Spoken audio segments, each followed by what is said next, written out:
बाबा जी और हुजूर जी की प्यारी साध संगत जी को प्यार भरी राधा स्वामी जी। सबसे पहले आप सभी से हाथ जोड़कर विनती है कि आज की इस सच्ची साखी को अंत तक अवश्य सुनिए, क्योंकि जो अनुभव आज मैं आपके साथ साझा करने जा रहा हूं उसने मेरे जीवन की दिशा ही बदल दी।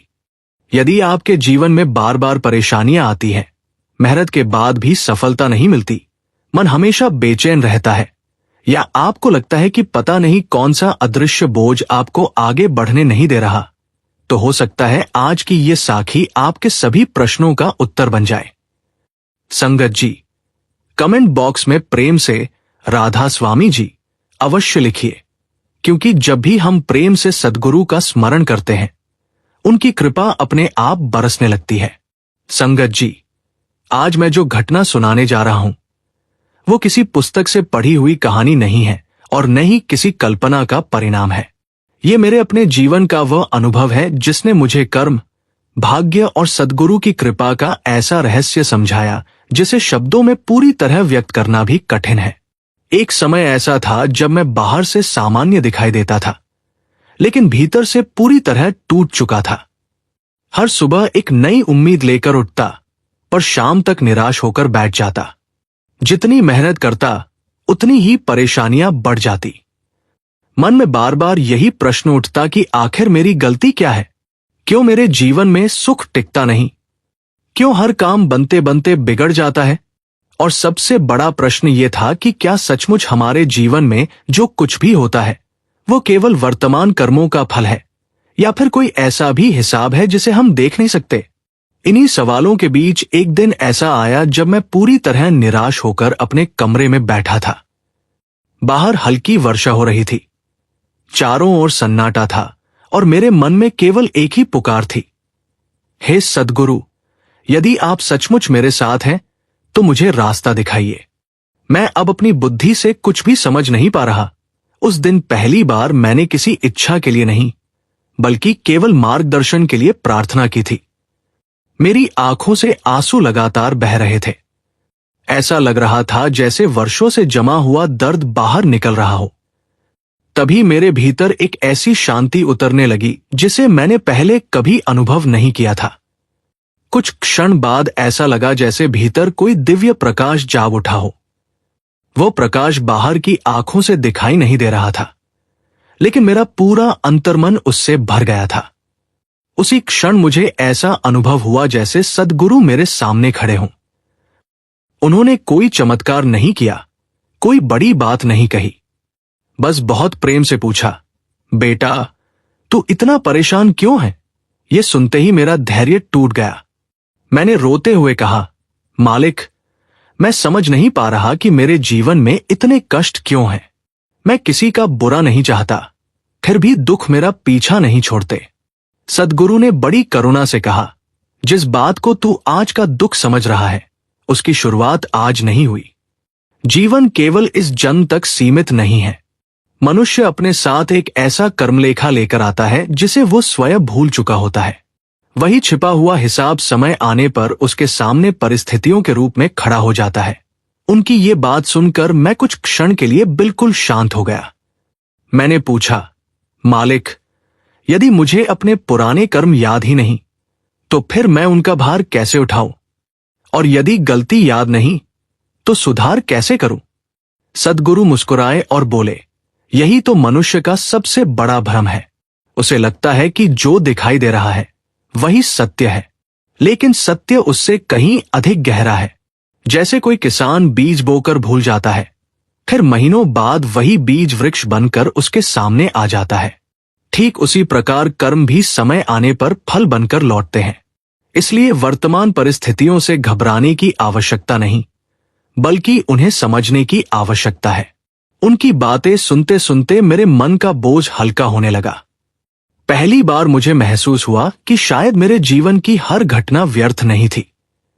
हर दुख के पीछे कोई कारण था और हर कारण के पीछे कोई शिक्षा छिपी थी। मैंने हाथ जोड़कर कहा, मालिक, यदि ये सब मेरे कर्मों का परिणाम है तो मुझे वो मार्ग भी बताइए जिससे मैं इस अदृश्य बंधन से मुक्त हो सकूं।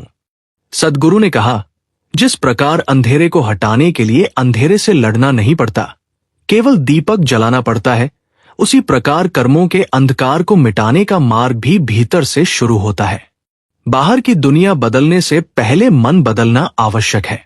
जब मन सद्गुरु की याद में स्थिर होने लगता है, तब कर्मों की जंजीरें धीरे धीरे कमजोर होने लगती है। उनकी ये बात मेरे हृदय में उतर गई। उसी दिन मैंने निश्चय किया कि अब मैं शिकायत कम और आत्मचिंतन अधिक करूंगा। मैं ये देखने की कोशिश करूंगा कि मेरे भीतर कौन सी कमजोरियां हैं जो मुझे बार बार दुख की ओर ले जाती हैं। लेकिन मुझे नहीं पता था कि ये तो केवल शुरुआत थी। असली रहस्य तो अभी खुलना बाकी था। अगले ही दिन मेरे जीवन में ऐसी घटना घटी जिसने मुझे अपने ही पिछले कर्मों की झलक दिखा दी, और उस एक अनुभव ने मेरी सोच हमेशा के लिए बदल दी। संगत जी, उस रात के बाद मेरे भीतर कुछ बदल चुका था। बाहर से सब कुछ पहले जैसा ही था। वही घर, वही लोग, वही काम और वही परिस्थितियां। लेकिन मेरे भीतर जैसे कोई नई जागृति जन्म ले चुकी थी। पहली बार मुझे ऐसा लग रहा था कि मेरा जीवन बिना किसी उद्देश्य के नहीं चल रहा, बल्कि हर घटना के पीछे कोई अदृश्य कारण छिपा है। फिर भी मन के भीतर एक प्रश्न बार बार उठ रहा था। यदि मेरे दुखों का कारण पुराने कर्म है, तो क्या मुझे कभी उनके बारे में पता चल पाएगा? क्या मैं सचमुच जान सकूंगा कि मैंने ऐसा क्या किया था जिसके कारण आज मुझे ये सब सहना पड़ रहा है? अगले दिन प्रातःकाल मैं हमेशा की तरह शांत होकर बैठा और पूरे प्रेम से सद्गुरु का स्मरण करने लगा। उस दिन मेरा मन पहले की अपेक्षा अधिक स्थिर था। विचार आ तो रहे थे, लेकिन पहले जैसी बेचैनी नहीं थी। जैसे जैसे मैं भीतर उतरता गया, वैसे वैसे मुझे लगा कि मेरा मन किसी गहरे सन्नाटे में प्रवेश कर रहा है। अचानक मेरे सामने एक ऐसा दृश्य उभरने लगा जिसे देखकर मैं स्वयं भी हैरान रह गया। ऐसा लग रहा था जैसे मेरे सामने कोई चलचित्र चल रहा हो, लेकिन उसमें दिखाई देने वाला व्यक्ति कोई और नहीं, मैं स्वयं था। मैंने देखा कि एक पुराने समय में मैं एक बहुत संपन्न परिवार में जन्मा था। धन, सम्मान और वैभव की कोई कमी नहीं थी। लोग मेरा आदर करते थे, मेरी बात मानते थे। लेकिन धीरे धीरे उस सम्मान ने मेरे भीतर अहंकार भर दिया। मैं अपने से छोटे लोगों का अपमान करता, गरीबों की पीड़ा को अनदेखा कर देता और ये सोचता कि मेरी शक्ति और धन हमेशा मेरे साथ रहेंगे। उस समय मुझे कभी एहसास ही नहीं हुआ कि मेरे शब्द किसी के हृदय को कितना आहत कर रहे हैं। फिर मैंने देखा कि एक दिन एक वृद्ध व्यक्ति मेरे द्वार पर सहायता मांगने आया।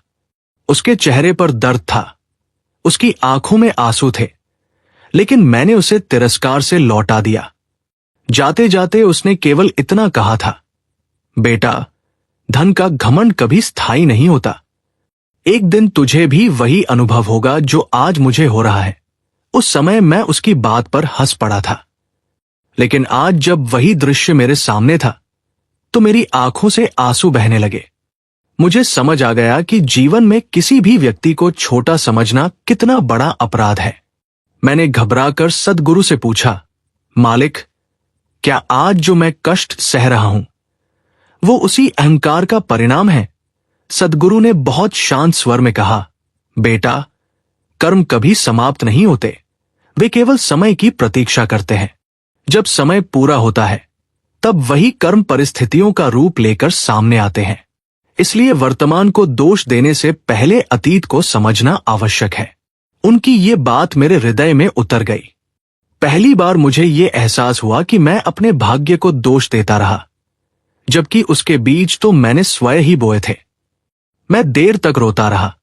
मेरे भीतर पश्चाताप था, लेकिन उसी के साथ एक नई आशा भी थी, क्योंकि अब मुझे ये विश्वास हो गया था कि जिसने कर्म बांधे हैं वही उन्हें काट भी सकता है, यदि वह सच्चे मन से सद्गुरु की शरण में आ जाए। सद्गुरु ने फिर मुझसे कहा, केवल पुराने कर्म देख लेना ही पर्याप्त नहीं है। यदि तू उन्हें बदलना चाहता है तो अपने वर्तमान को बदलना होगा। मनुष्य हर दिन नए कर्म भी कर रहा होता है। यदि आज भी उसका व्यवहार वही रहेगा तो पुराना हिसाब समाप्त होने से पहले नया हिसाब बन जाएगा। मैंने सिर झुकाकर कहा, मालिक, अब मैं क्या करूं? उन्होंने उत्तर दिया, सबसे पहले अपने मन को नम्र बना। जिस व्यक्ति ने तुझे दुख दिया है उसके लिए भी शुभ सोच। जिसने तेरा अपमान किया है उसके लिए भी प्रार्थना कर। और जिसने तेरा साथ दिया है उसके प्रति अहंकार नहीं, कृतज्ञता रख। यही परिवर्तन कर्मों की दिशा बदलता है। उनकी बातें सुनकर मुझे लगा जैसे मेरे भीतर वर्षों से जमा कठोरता धीरे धीरे पिघल रही हो। मैंने उसी दिन संकल्प लिया कि अब मैं किसी के बारे में कटु शब्द नहीं बोलूंगा। जहां तक संभव होगा लोगों की सहायता करूंगा, लेकिन उसके बदले में सम्मान या प्रशंसा की अपेक्षा नहीं रखूंगा। क्योंकि अब मुझे समझ में आने लगा था कि सच्चा पुण्य वही है जिसमें अहंकार का एक भी अंश न हो। लेकिन संगत जी, ये परिवर्तन जितना सुनने में आसान लगता है उतना होता नहीं। जैसे ही मैंने अपने व्यवहार को बदलना शुरू किया, वैसे ही जीवन ने मेरी एक और कठिन परीक्षा लेनी शुरू कर दी। जिन लोगों के लिए मैंने अच्छा सोचना शुरू किया, उन्हीं में से कुछ लोगों ने मेरे बारे में गलत बातें फैलानी शुरू कर दी। पहले तो मुझे बहुत क्रोध आया। मन हुआ कि जाकर सबको सच्चाई बता दूं। लेकिन उसी समय मुझे सद्गुरु के शब्द याद आए। पुराने कर्म जब समाप्त होने लगते हैं तब उनकी अंतिम चोट सबसे अधिक महसूस होती है। मैं चुप रहा। मैंने किसी को उत्तर नहीं दिया। मैंने केवल अपने भीतर सद्गुरु का स्मरण किया। कुछ दिन बीते और फिर ऐसा हुआ जिसकी मैंने कल्पना भी नहीं की थी। जिन लोगों ने मेरे बारे में गलत बातें कही थी, उनमें से एक व्यक्ति स्वयं मेरे घर आया। उसकी आंखों में पश्चाताप था। उसने मेरे चरण पकड़ लिए और कहा, मुझे क्षमा कर दो। मैंने बिना कारण तुम्हारे बारे में गलत बातें फैलाई। लेकिन जब मैंने देखा कि तुमने मेरे विरुद्ध एक शब्द भी नहीं कहा, तब मुझे अपनी गलती का एहसास हुआ। उस दिन मुझे पहली बार अनुभव हुआ कि मौन की शक्ति शब्दों से कहीं अधिक होती है। यदि उस समय मैं भी क्रोध में उत्तर देता तो शायद एक नया कर्म बन जाता। लेकिन सद्गुरु की कृपा से मैं शांत रहा और एक पुराना हिसाब बिना किसी विवाद के समाप्त हो गया। उस घटना के बाद मेरा विश्वास और गहरा हो गया। अब मैं केवल बाहर की परिस्थितियों को नहीं देखता था, बल्कि हर घटना के पीछे छिपे संदेश को समझने की कोशिश करता था। लेकिन मुझे बिल्कुल भी अंदाजा नहीं था कि अभी सबसे बड़ा रहस्य खुलना बाकी है। कुछ ही दिनों बाद ध्यान की अवस्था में मुझे अपने जीवन का ऐसा दृश्य दिखाई दिया जिसने ये सिद्ध कर दिया कि कर्म केवल इस जन्म तक सीमित नहीं होते, बल्कि कई जन्मों की यात्रा हमारे साथ चलती रहती है।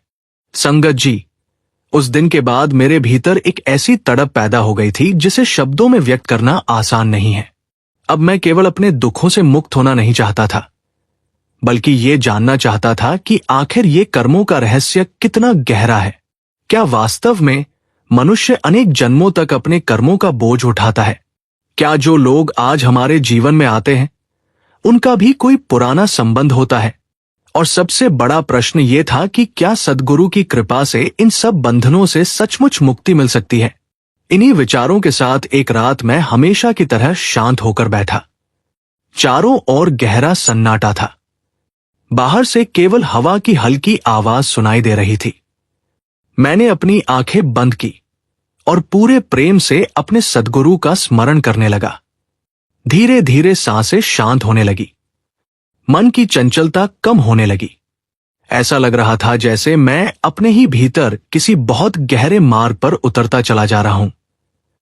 अचानक मेरे सामने फिर वही दिव्य प्रकाश प्रकट हुआ।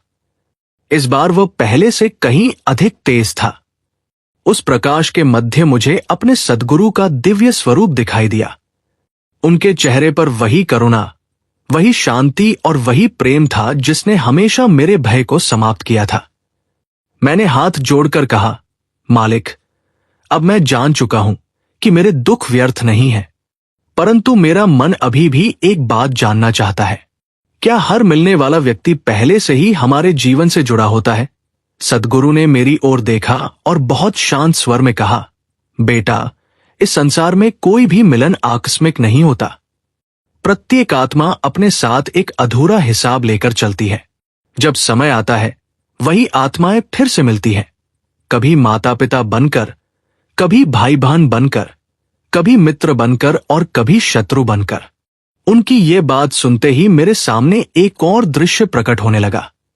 मैंने देखा कि एक व्यक्ति, जिसे मैं इस जन्म में अपना सबसे बड़ा विरोधी मानता था, किसी पुराने जन्म में मेरा बहुत निकट का साथी था। उसने हमेशा मेरा साथ दिया था, लेकिन एक समय ऐसा आया जब मैंने स्वार्थ में आकर उसका विश्वास तोड़ दिया। उसके मन का दर्द इतना गहरा था कि वो अधूरा हिसाब उसके साथ अगले जन्मों तक चला आया। आज वही आत्मा मेरे सामने विरोधी बनकर खड़ी थी। वो मुझे कष्ट नहीं दे रही थी, बल्कि मेरे ही अधूरे कर्मों का हिसाब पूरा कर रही थी। ये दृश्य देखकर मेरी आंखों से आंसू बहने लगे। मैंने सोचा कि जिन लोगों से मैं नफरत करता रहा, वे तो वास्तव में मेरे ही अधूरे कर्मों का परिणाम थे। यदि मैं उन्हें दोष देता रहूंगा तो नया हिसाब फिर से बन जाएगा। तभी सद्गुरु ने कहा, याद रख, जो व्यक्ति तुझे दुख देता है वो हमेशा तेरा शत्रु नहीं होता। कई बार वह केवल तेरे पुराने कर्मों का माध्यम होता है। इसलिए व्यक्ति से नहीं, अपने अहंकार से लड़। उनके ये शब्द मेरे हृदय में उतर गए। पहली बार मुझे समझ आया कि क्षमा करना केवल दूसरे व्यक्ति के लिए नहीं होता, बल्कि अपने कर्मों के बंधन को हल्का करने का मार्ग भी होता है। मैंने उसी क्षण मन ही मन उन सभी लोगों को क्षमा कर दिया जिन्होंने मुझे कभी दुख पहुंचाया था, और जिन जिन लोगों का मैंने कभी दिल दुखाया था, उनके लिए भीतर से प्रार्थना करने लगा। कुछ दिनों बाद मेरे जीवन में एक ऐसी घटना घटी जिसने इस सत्य को और भी स्पष्ट कर दिया। एक व्यक्ति जो वर्षों से मुझसे नाराज था, अचानक मेरे पास आया। मैं सोच रहा था कि वो फिर कोई विवाद करेगा, लेकिन वह मेरे सामने आकर रो पड़ा। उसने कहा, मुझे समझ नहीं आता कि मैं तुम्हारे प्रति इतनी कटुता क्यों रखता था।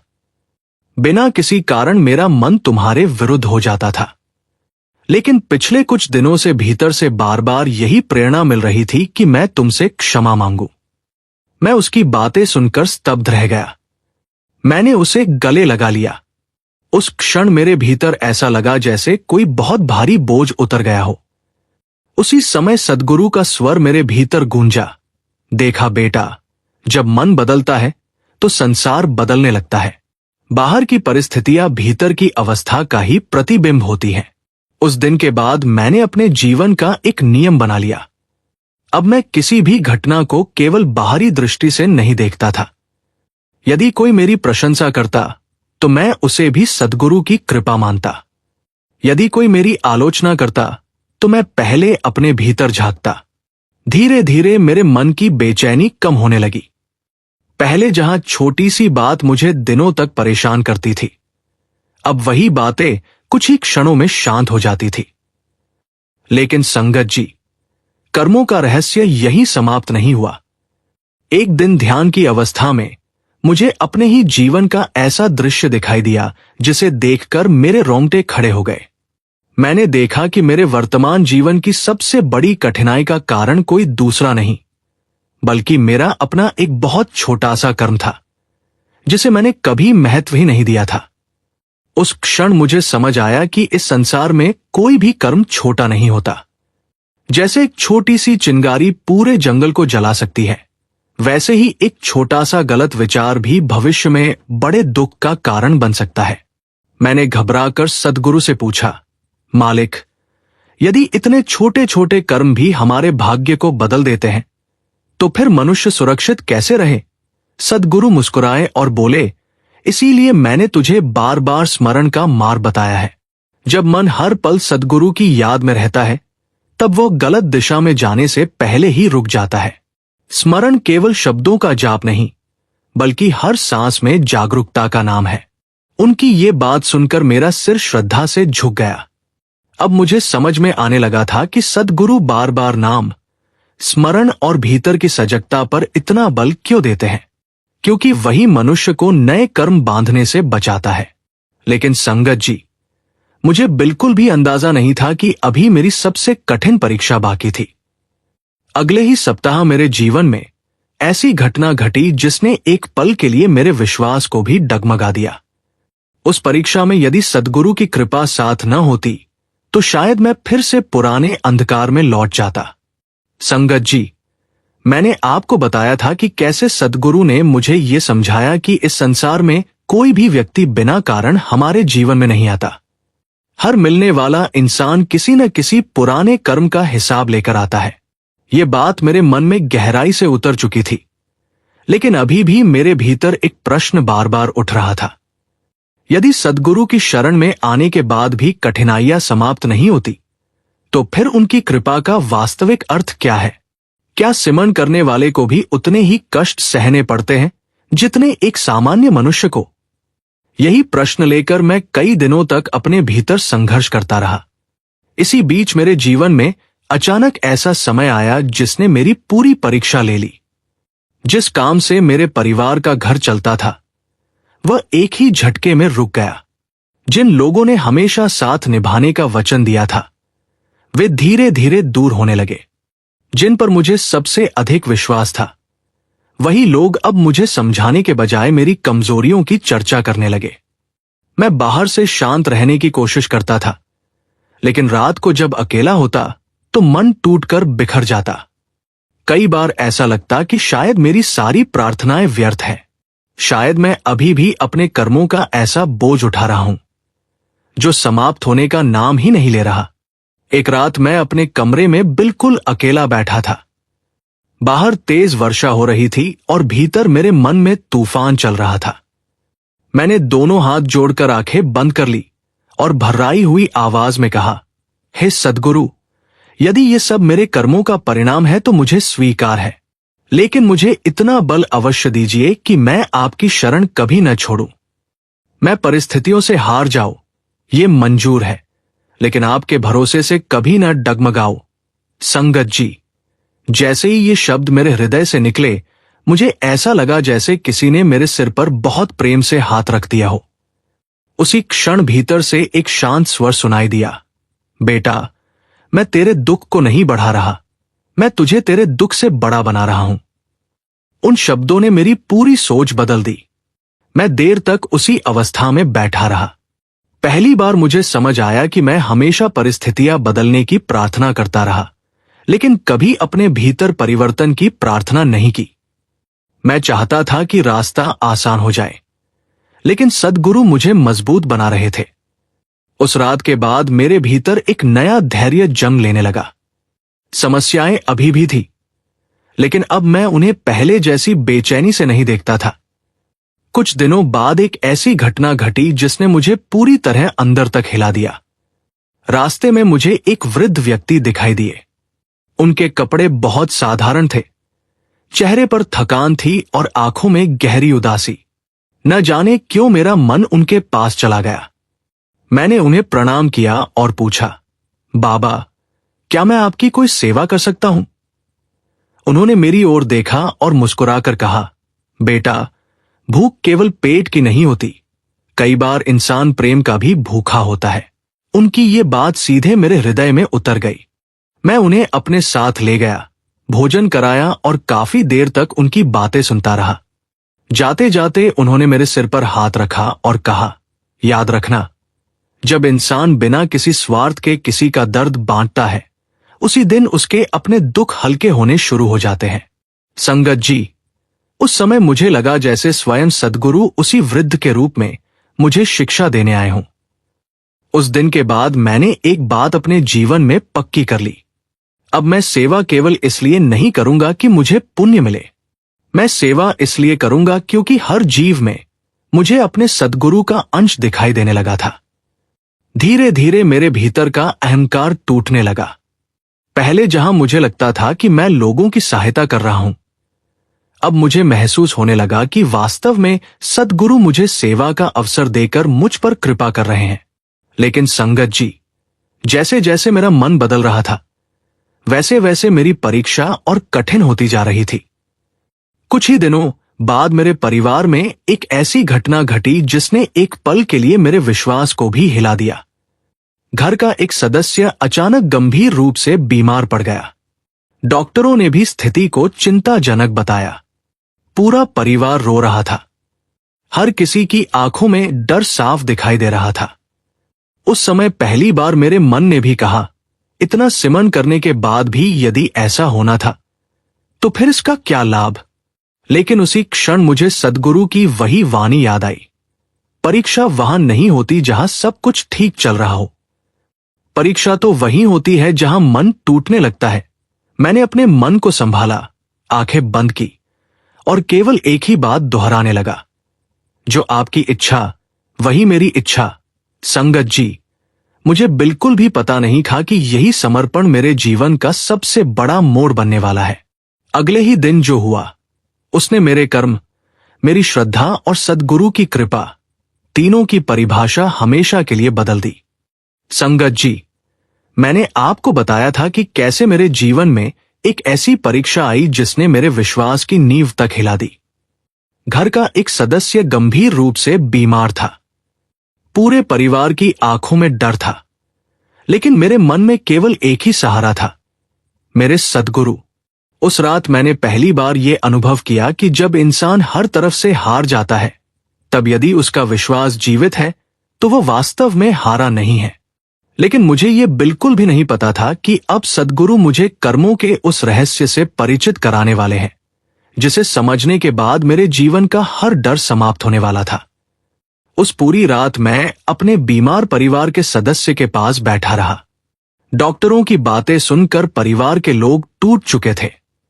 कोई रो रहा था, कोई चुपचाप दीवार की ओर देख रहा था, लेकिन मैं भीतर ही भीतर अपने सद्गुरु का सिमरन कर रहा था।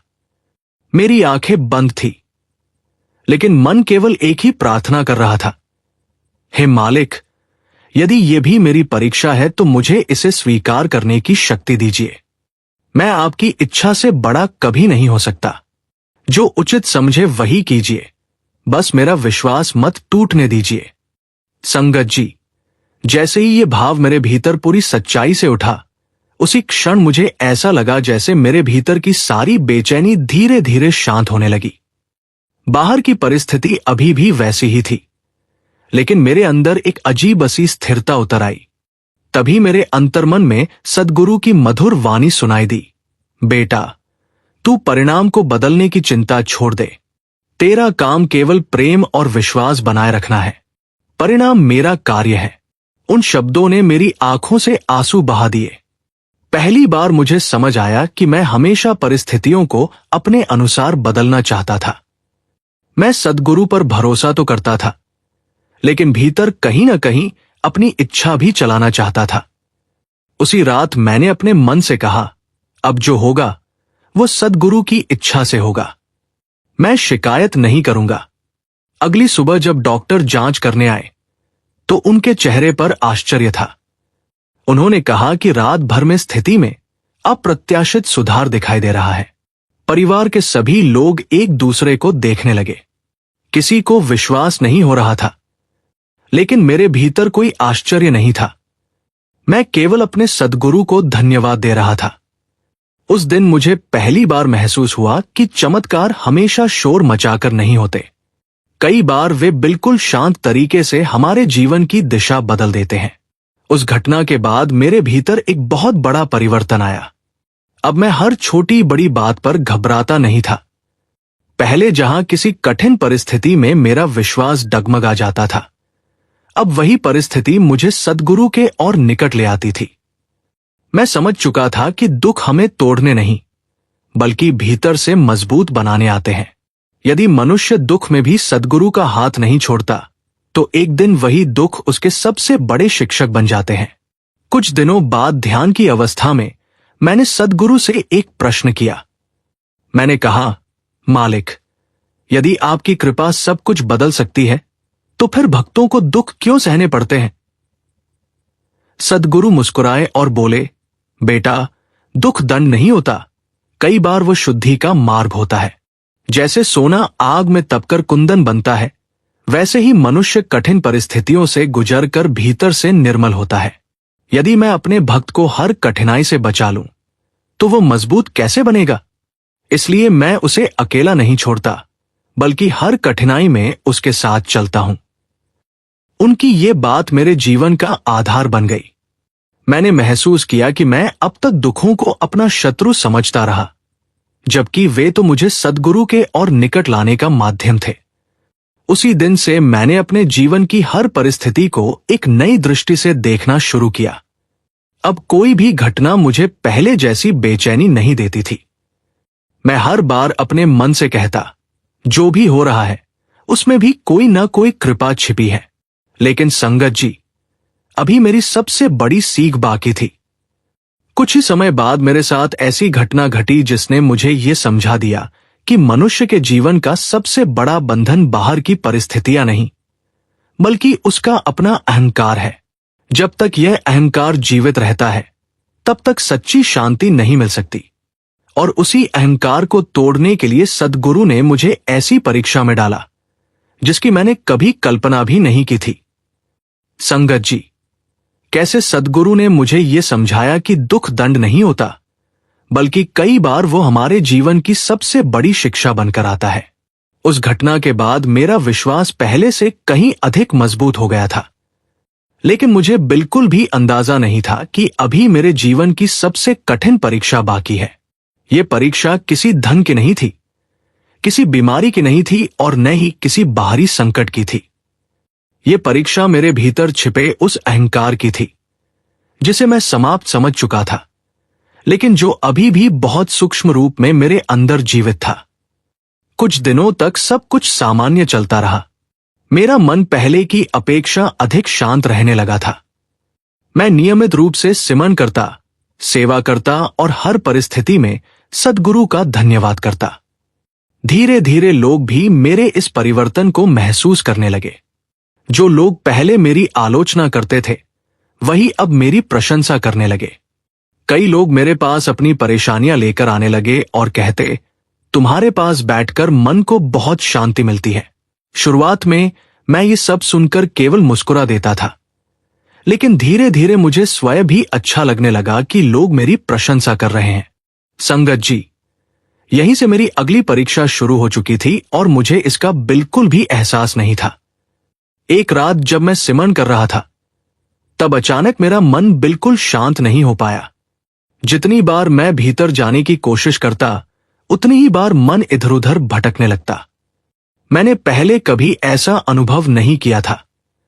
मैं घबरा गया। मैंने मन ही मन सद्गुरु से कहा, मालिक, ये क्या हो रहा है? पहले तो मन बड़ी आसानी से शांत हो जाता था, आज ये इतना अशांत क्यों है? तभी भीतर से बहुत शांत स्वर सुनाई दिया, बेटा, बाहर का अहंकार तो तूने पहचान लिया, लेकिन भीतर छिपा हुआ अहंकार अभी बाकी है। मैं ये सुनकर हैरान रह गया। मैंने तुरंत पूछा, मालिक, मैंने तो कभी किसी का बुरा नहीं सोचा, फिर यह अहंकार कहां से आ गया? सद्गुरु ने कहा, जब मनुष्य ये सोचने लगता है कि मैं बहुत अच्छा साधक हूं, मैं बहुत सिमरन करता हूं, मैं दूसरों से अधिक समझदार हूं, उसी क्षण अहंकार फिर जन्म ले लेता है। यह अहंकार पहले से भी अधिक खतरनाक होता है, क्योंकि यह भक्ति का रूप धारण कर लेता है और मनुष्य उसे पहचान नहीं पाता। उनकी ये बात सुनकर मेरा सिर शर्म से झुक गया। मैंने अपने पिछले कुछ दिनों को याद किया। सचमुच, जब लोग मेरी प्रशंसा करते थे तो मुझे भीतर कहीं न कहीं अच्छा लगता था। मैं बाहर से तो विनम्र बना रहता था, लेकिन मन के किसी कोने में यह भावना आ जाती थी कि शायद अब मैं पहले से अधिक आगे बढ़ गया हूं। उसी क्षण मुझे समझ में आ गया कि यही मेरी सबसे बड़ी भूल थी। मैं रो पड़ा। मैंने दोनों हाथ जोड़कर कहा, हे सद्गुरु, मैं तो सोच रहा था कि मैं आपके मार्ग पर आगे बढ़ रहा हूं, लेकिन मैं तो फिर उसी जाल में फंस गया। मुझे बचा लीजिए। तभी सद्गुरु ने बहुत प्रेम से कहा, बेटा, जब तक तू अपनी गलती पहचानता रहेगा, तब तक मैं तुझे गिरने नहीं दूंगा। खतरा वहां है जहां मनुष्य अपनी गलती मानना ही छोड़ देता है। उनकी ये बात सुनते ही मेरे मन का सारा बोझ हल्का हो गया। उस दिन के बाद मैंने एक नियम बना लिया कि यदि कोई मेरी प्रशंसा करेगा तो मैं उसे अपने लिए नहीं, सद्गुरु की कृपा के रूप में स्वीकार करूंगा। और यदि कोई मेरी आलोचना करेगा तो पहले अपने भीतर झांकूंगा कि कहीं उसमें कुछ सत्य तो नहीं।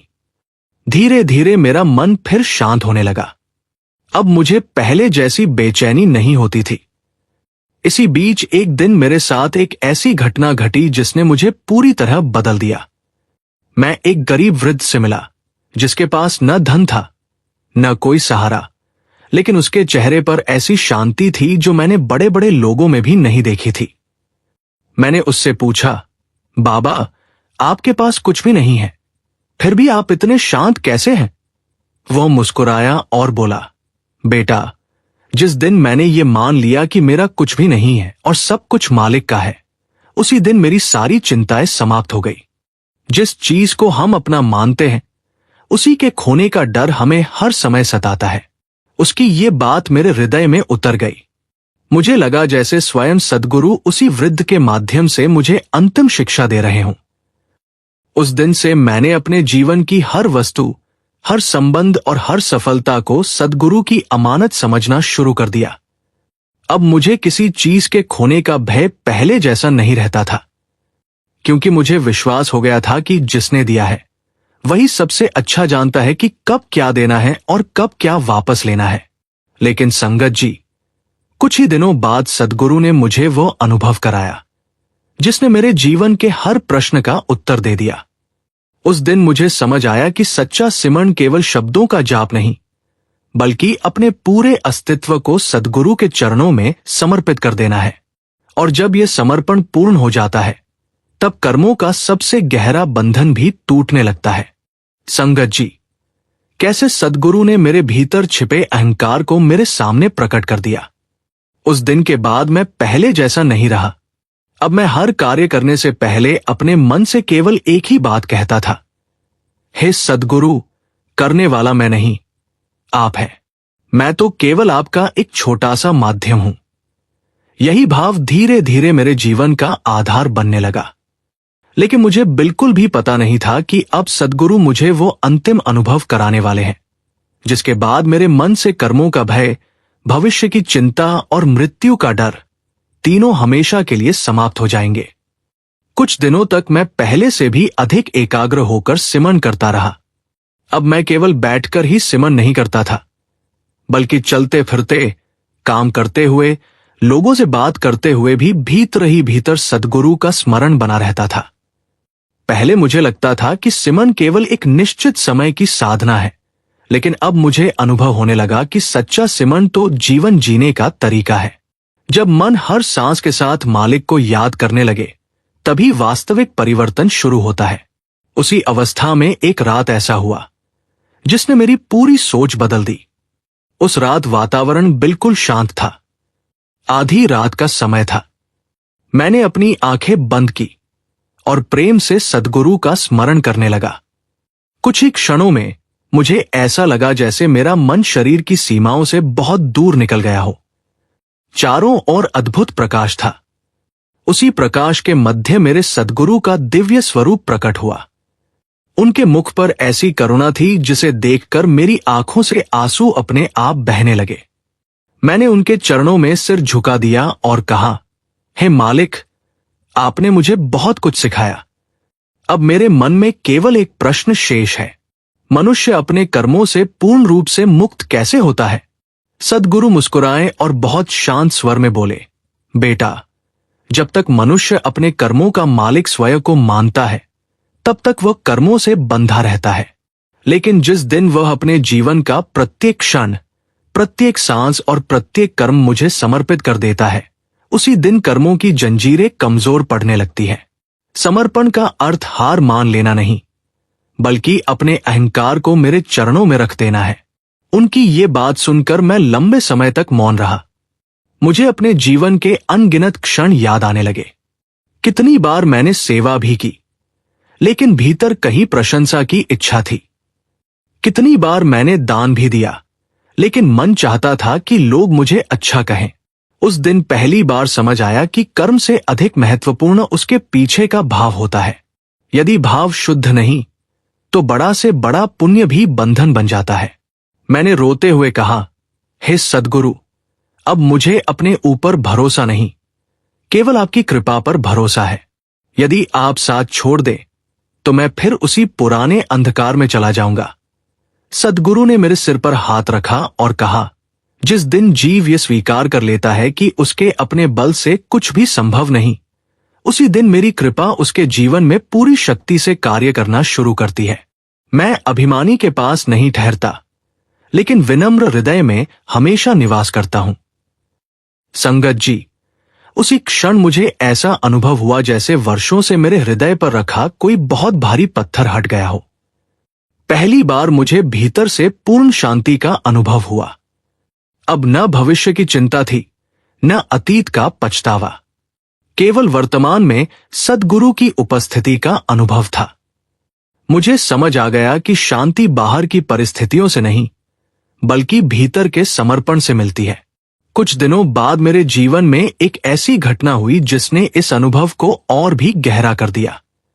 एक व्यक्ति जिसने वर्षों पहले मेरा बहुत बड़ा नुकसान किया था, अचानक मेरे सामने आ गया। उसके चेहरे पर अपराध बोध साफ दिखाई दे रहा था। उसने हाथ जोड़कर कहा, यदि संभव हो तो मुझे क्षमा कर दो। मैंने तुम्हारे साथ बहुत अन्याय किया था। उस गलती का बोझ मुझे आज तक चैन से जीने नहीं देता।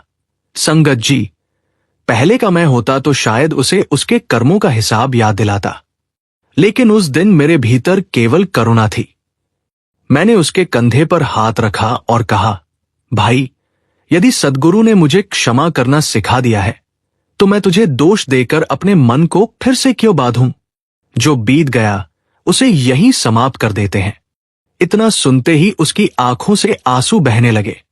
उसी क्षण मेरे भीतर से फिर वही मधुर स्वर सुनाई दिया, बेटा, आज तूने एक और कर्म का हिसाब समाप्त कर दिया। बदला लेने से कर्म बढ़ते हैं, लेकिन क्षमा करने से कर्म समाप्त होते हैं। याद रख, जो तुझे दुख देता है वो भी तेरे जीवन का शिक्षक बनकर आता है। यदि तू हर घटना में मेरी इच्छा देखना सीख जाएगा, तो कोई भी परिस्थिति तुझे दुखी नहीं कर पाएगी। उस दिन के बाद मुझे ये अनुभव होने लगा कि सच्चा सिमरन केवल बैठकर आंखें बंद करने का अभ्यास नहीं है। सच्चा सिमरन तो हर परिस्थिति में सद्गुरु की इच्छा को स्वीकार करना है। जब मन शिकायत छोड़ देता है और विश्वास पकड़ लेता है, तभी भीतर वह प्रकाश प्रकट होता है जिसे शब्दों में व्यक्त नहीं किया जा सकता। अब मुझे ये भी समझ आ चुका था कि कर्मों का सबसे बड़ा हिसाब बाहर नहीं, भीतर समाप्त होता है। जिस दिन मनुष्य अपने अहंकार, अपनी शिकायत और अपने भय को सद्गुरु के चरणों में रख देता है, उसी दिन से उसकी वास्तविक मुक्ति की यात्रा शुरू हो जाती है। संगत जी, कैसे सद्गुरु ने मुझे ये समझाया कि कर्मों का सबसे बड़ा बंधन बाहर नहीं, बल्कि हमारे अपने मन में होता है। जिस दिन मनुष्य अपने अहंकार, अपनी शिकायत और अपने भय को सद्गुरु के चरणों में समर्पित कर देता है, उसी दिन उसकी वास्तविक यात्रा शुरू होती है। लेकिन उस दिन के बाद मेरे जीवन में जो अंतिम अनुभव हुआ, उसने मेरे भीतर के हर प्रश्न का उत्तर दे दिया।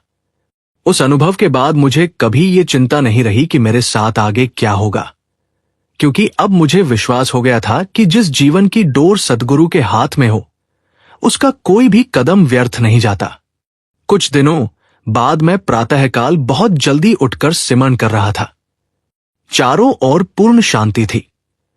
पक्षियों की हल्की आवाज सुनाई दे रही थी। वातावरण में एक अद्भुत पवित्रता थी। मैंने अपनी आंखें बंद की और पूरे प्रेम से सद्गुरु का स्मरण करने लगा। जैसे जैसे मेरा मन भीतर उतरता गया, वैसे वैसे मुझे लगा कि मेरा शरीर बहुत हल्का होता जा रहा है। अचानक ऐसा अनुभव हुआ जैसे मेरे भीतर वर्षों से जमा हुआ हर डर, हर चिंता और हर बोझ एक एक करके समाप्त हो रहा हो। उसी क्षण मेरे अंतर्मन में सद्गुरु का तेजस्वी स्वरूप प्रकट हुआ। उनके चेहरे पर वही असीम करुणा थी, वही प्रेम था जिसने हर कठिन समय में मेरा हाथ थामा था। मैंने भाव विभोर होकर कहा, हे मालिक, आपने मुझे मेरे कर्मों का रहस्य दिखाया। आपने मुझे सिमरन का मार्ग बताया। आपने मुझे क्षमा और समर्पण का अर्थ समझाया। अब मेरे जीवन में और क्या सीखना बाकी है? सद्गुरु मुस्कुराए और बोले, बेटा, सबसे बड़ी शिक्षा अभी बाकी है। याद रख, मनुष्य का उद्देश्य केवल अपने दुख दूर करना नहीं है। जिसने केवल अपने लिए सिमरन किया, वह अभी आधा रास्ता चला, लेकिन जिसने अपने भीतर प्रेम जगाकर दूसरों के दुख भी अपने समझने शुरू कर दिए, वही वास्तव में मेरी राह पर चल पड़ा। उनकी ये बात सुनते ही मेरे मन के भीतर जैसे एक नया द्वार खुल गया। मुझे याद आने लगे वे सभी लोग जिन्हें मैंने जीवन में कभी अनदेखा किया था। कितनी बार कोई सहायता मांगता रहा और मैं अपने काम में व्यस्त रहा। कितनी बार किसी के चेहरे पर दर्द था, लेकिन मैंने उसे समझने की कोशिश ही नहीं की। उसी क्षण मैंने मन ही मन संकल्प लिया कि अब मेरा जीवन केवल अपने लिए नहीं रहेगा। जहां तक मेरी क्षमता होगी, मैं हर उस व्यक्ति का सहारा बनने की कोशिश करूंगा जिसे जीवन ने निराश कर दिया है। सद्गुरु ने फिर कहा, याद रख, सेवा केवल धन देने का नाम नहीं है। किसी टूटे हुए मन को हिम्मत देना भी सेवा है। किसी रोते हुए इंसान के आंसू पोंछना भी सेवा है। किसी को सही मार्ग दिखाना भी सेवा है।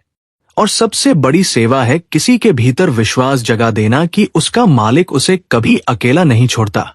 उनकी बातें सुनकर मेरी आंखों से आंसू बहने लगे। मुझे लगा जैसे आज तक मैं केवल अपने दुखों में उलझा रहा, लेकिन अब मुझे दूसरों के दर्द को भी महसूस करना सीखना होगा। उस दिन के बाद मेरा जीवन पूरी तरह बदल गया। अब यदि कोई दुखी व्यक्ति मिलता तो मैं केवल सलाह नहीं देता था, बल्कि उसकी पूरी बात धैर्य से सुनता था।